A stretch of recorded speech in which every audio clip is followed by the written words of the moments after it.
Good morning, everybody. Quite a large increase in the number of cases overnight. So 239 cases of community transmission. We've had 2 COVID-related deaths, a woman in her 90s, and there was a gentleman in his 80s from southwestern Sydney.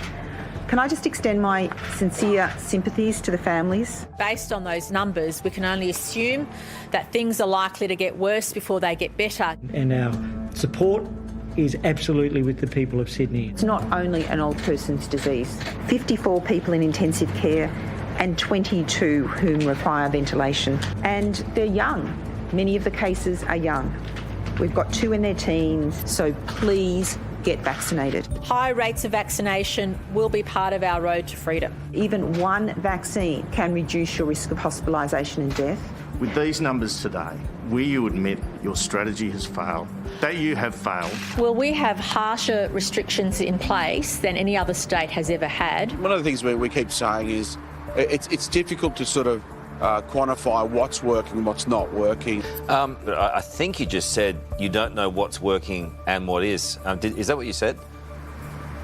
Yeah, look, there's no playbook, Cole. If you live in a local government area of concern, you must wear a mask when you set foot outside of your house. You can only move within a 5-kilometre radius of your home. Thousands of additional police will be in and around the 8 LGAs. The overwhelming number of people that are doing the right thing, that same overwhelming number of people have had a gutful of their fellow residents doing the wrong thing. Curfews, bring in the army or the ring of steel, are any of those off the table at this point? Nothing is off the table between the Premier and myself. Some breaking news out of New South Wales. Commissioner Fuller has asked for 300 ADF personnel to boost its operational capacity. As we know, the Delta strain is a game changer. We've got to break this cycle. At this level of cases, we are going to continue to see further deaths.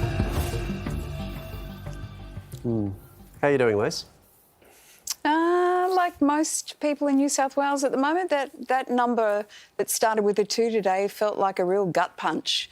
I think we thought that it might nudge close to 200, but the fact that it was so far over the 200 number really felt like the game's changed. We're in a whole different realm. I don't think anybody thinks for a moment that we will be out of this at the end of August.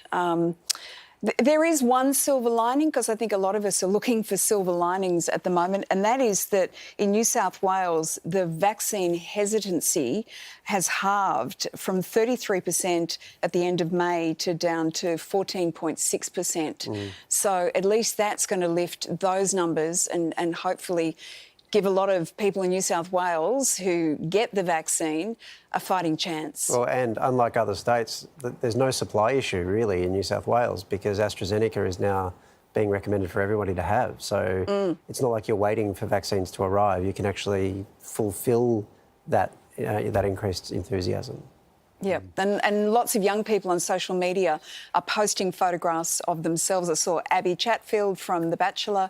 She posted today, you know, those sorts of people really encourage, I think, other people to just get in and get it done. From expert opinions to in-depth analysis and reporting, the Project YouTube brings you the biggest stories from Australia and around the globe. Hit the subscribe button now for news delivered straight to your feed.